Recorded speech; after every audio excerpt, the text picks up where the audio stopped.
Today, the Yale Faith and Globalization Seminar is very happy to welcome Ambassador Tony Hall. He is an American politician who has served as a Democrat from Ohio in the House of Representatives for more than 20 years. He also served as ambassador to the Food and Agricultural Organization of the United Nations and as chief of the U.S. mission to the UN agencies in Rome, which includes the World Food Program and the International Fund for Agricultural Development. He has also recently published a book with Tom Price entitled Changing the Face of Hunger, One Man's Story of How Liberals, Conservatives, Democrats, Republicans, and People of Faith are joining forces to help the hungry, the poor, and the oppressed. He has served on the board of advisories of Opportunity International, a charity that seeks to end poverty through microcredit lending of entrepreneurs. And as well, he has worked with the Center for the Study of the Presidency, which worked with religious leaders of the Holy Land, principally Muslims, Christians, and Jews in the Middle East. He's also been nominated for the Nobel Peace Prize several times and joins us today in this seminar to continue to discuss issues of world hunger. Thank you, Ambassador, for joining us. It's great to be with you. Thank you. I want to start by asking you some questions just about identity. As a pro-life Christian Democrat, as well as an ambassador under a conservative Republican president, can you tell us a little bit about how you have managed these multiple identities in your political work? Well, I've tried to do it with sensitivity, but it's difficult sometimes because I wasn't always a person of faith. And when I came to the Congress of the United States, I was not a believer. I didn't have much faith. I didn't know a lot about God. Even some of my friends, or most of my friends, didn't. I mean, they were as far away from it as I was, so I didn't have a foundation on it. But anyway, I became a believer as a result of going to the Congress of the United States. I know that sounds funny, but matter of fact, it's an interesting story. Shortly thereafter, a guy introduced me to this audience, and he said, "Now I want to introduce Tony Hall. He's a U.S. Congressman and a Christian." And there was some laughing in the back among the people, and an older man down front, he couldn't take it much longer. He hollered up, he said, "Hey, buddy, make up your mind. You can't be both." So anyway, I'll get back to your question. I became a believer, and shortly thereafter, as I began to read the scriptures, one night I began to see that I was wrong about the issue of abortion. And it wasn't from anybody telling me that. It was just from reading the scriptures and feeling that I was wrong, and I changed the next day. And the reason I tell you this, because it was difficult, because it was reported in the newspaper as I began to vote as a pro-life Democrat, and people wanted to know what happened, and it wasn't an easy thing to explain, and it was difficult from the standpoint that, you know, at one time in the Democratic Party, you mentioned my name and people would spit, you know, and a lot of contributions stopped coming my way as a result of that. But anyway, it turned out to be a good thing, because I was able to establish some independence and some freedom by having not only having that position, but with this foundation of faith and being in political life, I was able to have so much more freedom, and it was much easier for me. Was it difficult? Yes. Was I criticized? Yes. Did people look at me kind of, how can you be a Democrat and you know, be a Christian? So I was getting it from both sides. I was getting it from the Democrats and the Republicans. So what were the commitments that kept you a Democrat? You know, I had a lot of Republicans who come to me, good friends, and say, "Why don't you become a Republican?" I mean, I said, "Why would I become a Republican? It'd be like you." No, what I would say to them, I said, "Look, there's a lot of people of faith in the Republican Party, but at least as far as in the leadership of the Democratic Party, why would I change? I mean, I think we need, you know, people of all faiths in different parties. I mean, I don't think God was a Republican or a Democrat. I think that he was pretty much nonpartisan. He looked at the heart of a person. So I felt that I should stay in the Democratic Party, and there's a lot of things in the party that I believe in, and try to maybe within the party fight these things that I didn't like or didn't believe in, and so that's what I did. I remained in the Democratic Party. And so now, how do you feel that the Democratic Party is addressing issues of faith? Are there things that you really applaud the party for, or things that you're concerned about kind of going forward? Yeah, the things I like about the Democratic Party is they are the party of the people. They really care about the working person. They really fight for them. They care about the poor and the sick. And as you look at the scriptures in both the Old Testament and New Testament, there's over 2,500 verses that deal with this issue, whether it's the poor, the sick, the hungry, the elderly, the people in prison. And it's the second most talked about theme in the Bible. So I feel the Democrats, in many ways, relate very much to many of the people that Jesus talked about.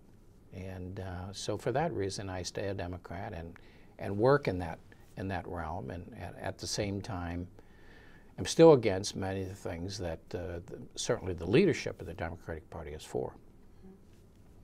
Can you tell us a little bit about, when you think about elected officials voting on their conscience, even if their constituency has voted for them on a different issue? So say your constituency has elected you to be pro-life, but as a matter of conscience, you don't feel like, or to be pro-choice rather, and you don't feel like you can vote that way. Can you tell us a little bit how you think through that, like what your role is as an elected official on those issues of faith? Well, I pray a lot on it.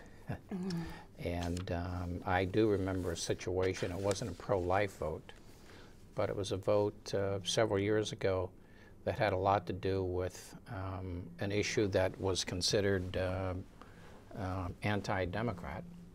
And as a result, what happened is that I knew that if I voted this way, it would be very difficult for me, and my district would never understand this, and certainly the Democratic Party.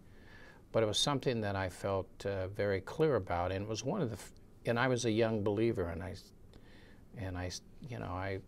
really prayed about this and said, God, you know what you're doing on this, because I think I'm leaning towards voting this opposite way, and this is going to get me in a lot of trouble. And so it was one of the first times I really trusted him and stepped out in it. Well, I voted against my party, and it was perceived as being against my party. I thought it was a very principled vote, and it had to do with finances and financial matters, and it was a very, very important bill back in the late 80s.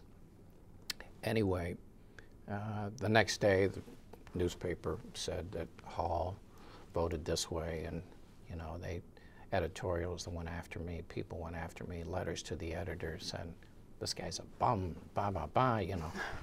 and it was tough. It was hard. I went back, had a town hall meeting, and I've never seen this or ever heard this before, but I walked into the town hall meeting. There was 250 people there. As soon as I walked in, they all stood up and booed me. Now I'm thinking, I'm in trouble. My staff is really nervous. I'm a little bit nervous. This is the end of my career. It's an interesting thing, though. The next campaign, nobody ran against me. I ran unopposed. So what's that tell you? It tells you that, do the right thing, even though you're in politics and people are going to disagree with you. I think what people have always given me credit for, and I appreciate this, is that we might not like the way Tony Hall votes on certain issues, but we respect it that he comes at it in a very honest way and he's sincere about it. And we like we like a lot of things that he does, but so I think sincerity, and even though people disagree with you, is the best thing you can do, because the voters in America are not stupid. Politicians take them for granted. They kind of think that they're stupid, but they're not. And they seem to make the right decisions, and they do it often. I want to turn a little bit to the work that you've been doing on hunger. In your book, you describe Mother Teresa as a powerful influence in your work and in your spiritual life, specifically her idea of do what is right in front of you. And I wonder if you could talk a little bit about how seeing what's right in front of you and working, how you've been able to maintain your faith in the face of these tragedies, and whether you share with Mother Teresa some of her doubt. You know, I met Mother Teresa a number of times. First time I met her was in Calcutta, and she took me into one of the poorest areas of Calcutta, and just masses of people, you know, in some cases, many of them laying on the sidewalk, very sick, or that was their home. They didn't have a place to go.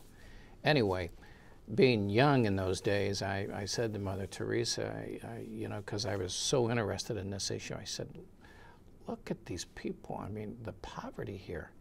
I said, where does one start?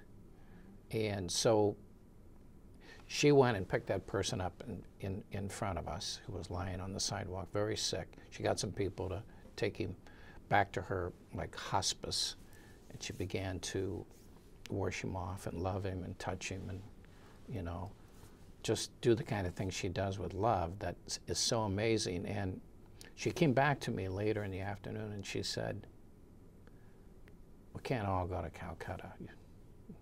You do the thing that's in front of you.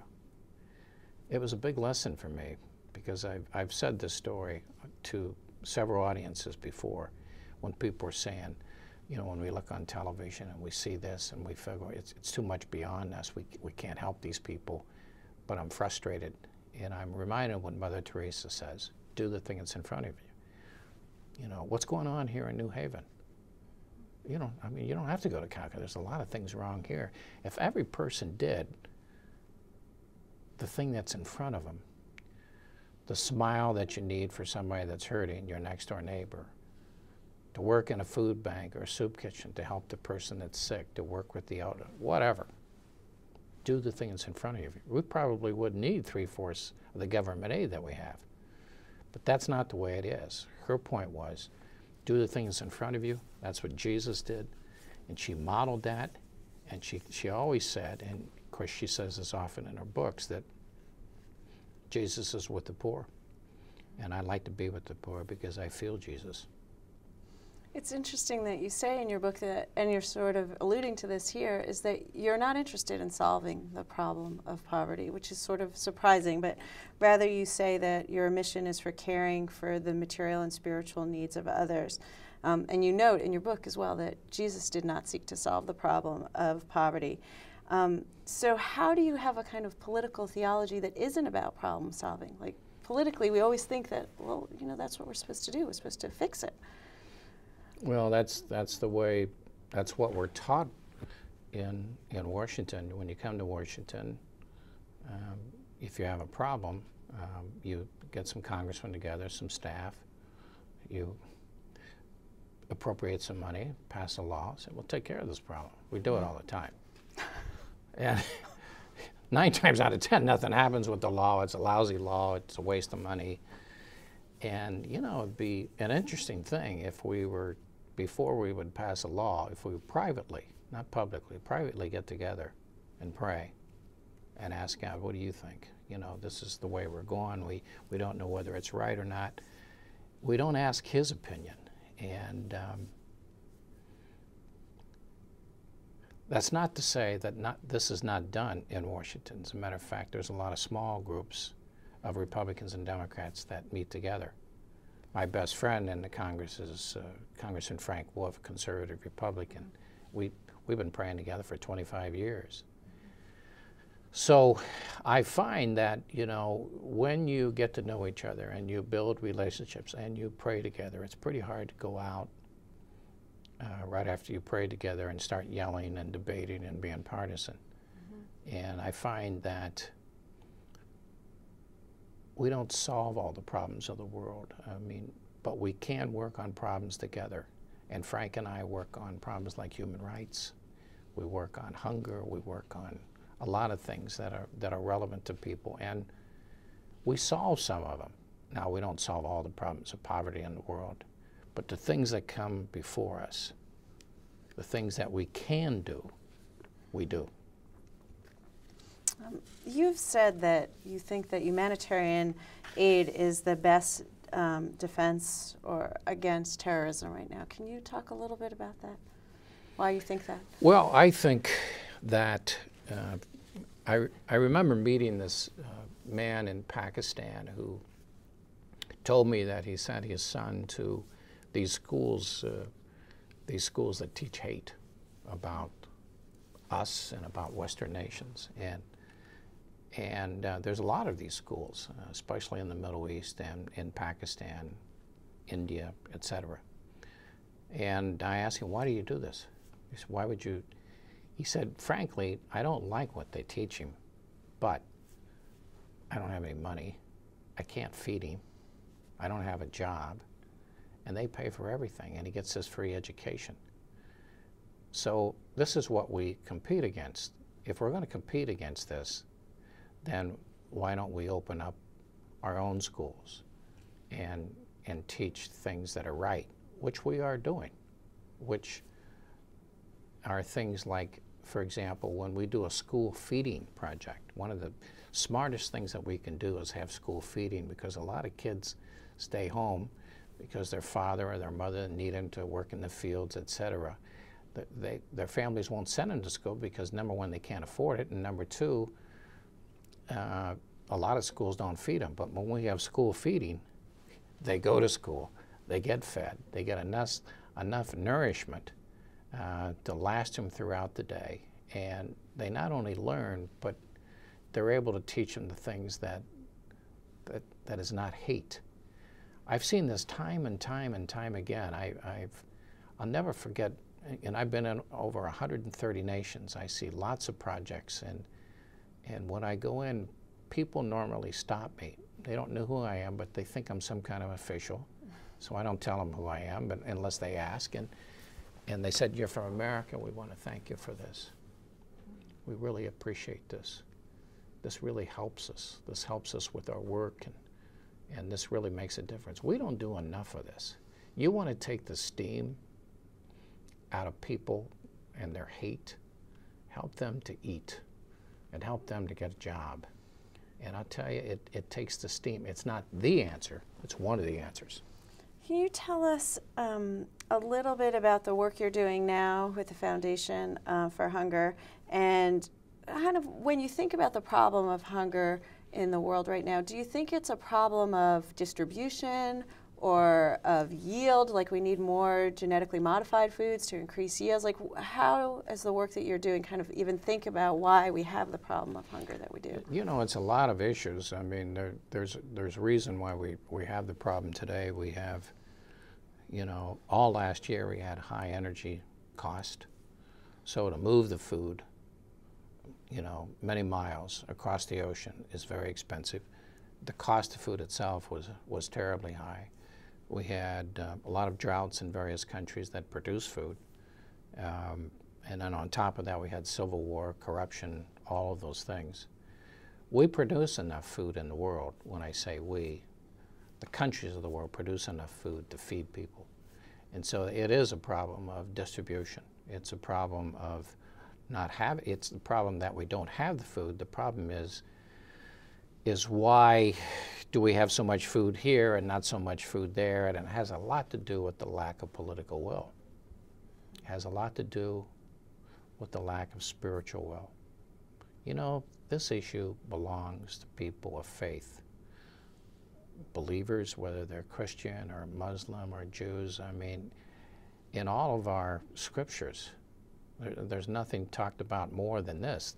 And as I said before, it's the second most talked about issue in our Bible. So this issue belongs among people of faith, and we don't have enough people involved in this. The church needs to be more involved in this. Secondly, the political will. If we could get the President of the United States, and he's saying all the right things right now, President Obama, he's saying all the Hillary Clinton, they're very, matter of fact, I just read a report that they put out on hunger, global global food security, and it's an amazing piece of work. And if they follow through with this, I think it will really, really make a difference. What we've seen in the past is we go to these conferences and we say, and we've been doing this since the 1970s, we say, we're going to end hunger by the year 2015, you know. And it's always, before it used to be 1995, and then it was then it was 2000, then 2005, now it's 2015. Now I see they just upped it to 2025. Right. And they said we're going to cut in half the number of people that are hungry by the year 2025. You know, we go there with all of our top people, our secretaries of state, our foreign ministers, et cetera, et cetera. We sign these agreements, and we go home and we forget about it. Mm-hmm. The political will is not there. And people give a lot of rhetoric to poor people, but you don't see a heck of a lot of leaders really doing much about it. I'm thinking that's going to change. I'm hoping it's going to be changing. And that's what I do. I work on trying to build that political will through an organization that's called the Alliance to End Hunger. And it's made up of all the religions, or the main religions of the Jews, Christians, and Muslims. It's made up of many of the top corporations in America, and certainly the top NGOs, nonprofits, the World Visions, the Catholic Relief Services, the Oxfams, the Save the Children. I mean, and I believe, and they believe, that this issue can only be solved by bringing everybody into the room, including government, and working it together. So when you think about, or would make a recommendation to the American people about doing what's right in front of them, what would that recommendation be in terms of hunger? Would it be that we should eat lower on the food chain so we consume less of the world's natural resources? You know, I was reading that to feed an average American uses 500 gallons of oil a year. So we consume a very large portion of the world's resources. I mean, what would be the recommendation for some of the ways that Americans could be attentive to the problem of world hunger? Well, that's one way. I mean, you know, there's a green revolution is going on now is very important, and we can all do our bit on that. We could volunteer in a food bank. We could give resources to a program in our city. We could work with the homeless. We could start a gleaning program. Mm-hmm. We could do a senior citizen feeding program during the cold winter months, during the winter. We could visit people that are hurting and sick in these houses of where the elderly are. You know, so many of them are lonely. We can do the thing that's in front of us. We can write our congressman and demand of our congressman, not in a hateful way, but in a polite way, and go in to see him and see him or her and say, look, I care about this issue. I want you to care about this issue. And these are the bills I want you to vote for and support. American people don't do that enough. And let me tell you, as an elected official, I was 24 years in the Congress, when my constituents would come to me and say, this is important to us, we're watching your vote, we need you, I always remembered that. Always remembered that. While you were a member of the House, 2 times I think it was, you made the recommendation that the U.S. should apologize for slavery. Now that both the House and the Senate have passed resolutions apologizing for slavery, it was not front page news, as you might recall, last year. Right. I wonder if you could just talk a little bit about your perceptions of how effective those resolutions were, and whether you think now with the election of President Barack Obama we're in a post-racial U.S. Well, I don't know about post-racial U.S., but I do know that, you know, when I introduced the apology for slavery a few years ago, that was one of the most difficult issues I ever introduced, because people were outraged. I mean, I got more hate mail from around the country.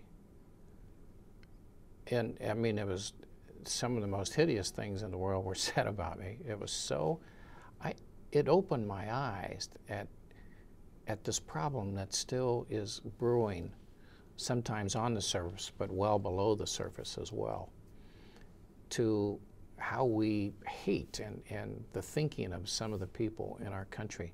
I was surprised. I also got some of the most beautiful letters and some of the most warmest thoughts and beautiful prayers that I ever had. We passed that. I left Congress, and Congress eventually passed that, and it remains to be seen what is going to happen with that. I mean, we did apologize, but nothing formally has happened. And I think the United States is gradually changing relative not only to that issue, but to some other issues, but we have a long way to go. And it's something that we have to constantly be aware of, be on top of, and we need a lot of work. And so in terms of when you think about President Obama getting the Nobel Peace Prize, in part because he's been able to inspire hope and people's moral imagination, what do you make of that? Is that part of what you think of as what will move us to racial equality in the United States? I think probably that might have been one of the reasons why he was given the Nobel Peace Prize. I was rather surprised that he got it, and I felt that, I feel the prize should go to somebody that's not just because he looks like he's going to do something, but he's done something. And so, we need to wait. I voted for President Obama. I like him. I think he's an amazing person in so many ways. I'm excited that he is the President of the United States. But let's give him a chance. Let's give him some years, and let's see what he does. And his instincts and the direction he's going in, I think, are very good. So I would have held off on that Nobel Prize for him. I think it's premature. Okay. You want to talk a little bit about the hunger strike or fasting that you did as part of your work against hunger? Yeah, I did a fast for 22 days, and I didn't eat anything. I just drank water, and I did it in protest of the Congress of the United States not only eliminating the Select Committee on Hunger, of which I was the chairman of, but the hypocrisy of Congress sometimes when we really need to address serious issues.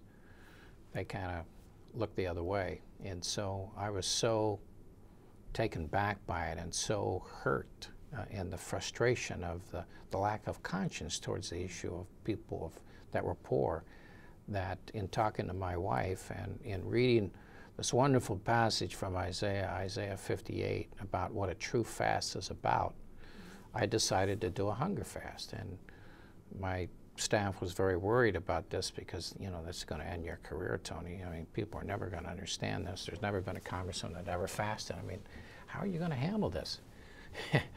And it was really done on faith. It was really, I read Isaiah 58. My wife was with me, and friends were with me that I believed in. And I thought, this is probably the end of my career because nobody will ever understand this. It's too out there. It's too a little bit, it's on the edge. And so I went before the Capitol, and I had a big press conference, a lot of microphones, and I said, well, this place doesn't have a conscience. And I'm sick of this, that it's not going on. And here's what I'm going to do. I'm going to go on a fast. I'm not going to eat. Now, I'm not going to hurt myself. I'm not going to kill myself. I'm not making that kind of a demonstration, but I'm not going to eat until something good happens about this issue. That's it. I ended it. Boom. And I went back to my district in Ohio, and I asked them, I thought, well, I might as well face the music. My district will never understand this. I mean, this is an issue. Why would anybody fast for something like this, especially elected official? I mean, so I went back there, and I just so happened to have a speech in front of a very large high school, and I told them what I was doing starting that day, and they all decided to fast with me, including the students, teachers, and their parents. Now, they didn't fast for 22 days. They took a day or two, but as I went through the fast, the newspapers and the reporters began to really write about this in an interesting way, a wonderful way, saying this kind of lonely congressman was doing this fast, and it was for the reasons of poverty and hunger, and they began, both on the left and the right, they began to write amazing editorials and do stories, and this thing caught on. 200 universities fasted with me. Now, not everybody in university, but maybe 50 kids here and 50 kids there, and I was told that 10,000 high schools were involved with it.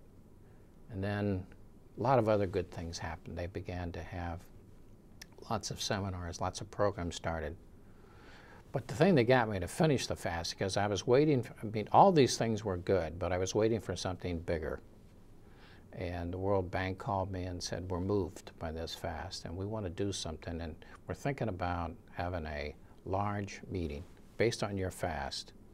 And so they invited these world leaders. The Secretary General at the time of the UN was a fellow by the name of Boutros Ghali. And other world leaders, ambassadors came, and you know, a lot of speeches. I made a speech, and it was based on the fast. Why? And when it was over, they committed shortly thereafter that $100 million to the fast. Wow. That was, for the most part, given out over a series of years, mostly to women in very poor nations, very developing nations, for microfinance, microcredit, to produce their own jobs. And that was the thing that really got me to stop my fast. The important thing about the fast was that I just stopped eating. I didn't have a plan or a campaign. People prayed, but God did. He did the whole thing. And it was one of the most interesting, exciting things I've ever done. I've never felt so close to God in all my life. My wife said to me, you know, during those 22 days, you had a glow about you. She said, now, I haven't seen that glow since then, but during that time, it was pretty good. It was interesting. So that was the fast. It's interesting just to think about the changes in the way we have politically organized. Like when I was growing up, my mom would often boycott things, like, oh, we're not eating coffee, or we're not buying grapes, or whatever. And we don't seem to do that as kind of community organizing anymore. And your fasting reminds me of how different, say, the generation of our students, in terms of when they want to make political protest and when they organize, there are different mechanisms now, much more technologically generated, Yeah. you know, kind of emails and you know, crowds gathering in protest, maybe sometimes on the steps of some government office. I wonder if you could think a little bit about, would you recommend fasting again? Would you recommend some of these older? Absolutely. Fasting is kind of a lost art. I mean, a lot of people don't do it. It's very biblical. And fasting only works if you do it unto God. Now, if you're fasting because you want to lose weight, it might work. Or the Beyonce lemonade whatever diet. You know, there's a lot of reasons that you can fast, but when you fast unto God, I mean, Isaiah 58 really comes alive. Comes alive. So, do you think you can be called to political life? Well, I don't know. That's a tough issue. I was in political life when I became a believer, so I went into political life not knowing anything about God or faith, nor did I really care about it. But then in political life is when I became a believer. So was I called to political life? You know, I wouldn't necessarily say that, although I think God has his hand on all of us, and he knows our hearts, and God set it up that way, that he works through us, he uses us. I mean, he really doesn't need us. I mean, he can make things happen if he can make the stones talk. But he chose to work through us. So if somebody's called to something, I couldn't very well, I can't say that. I don't know. But when you say that you think that God has his hand on everything, I know that you've suffered both politically, it sounds like, and personally. How do you make sense of, you know, the suffering that you see in Calcutta and the suffering that you've had in your own life?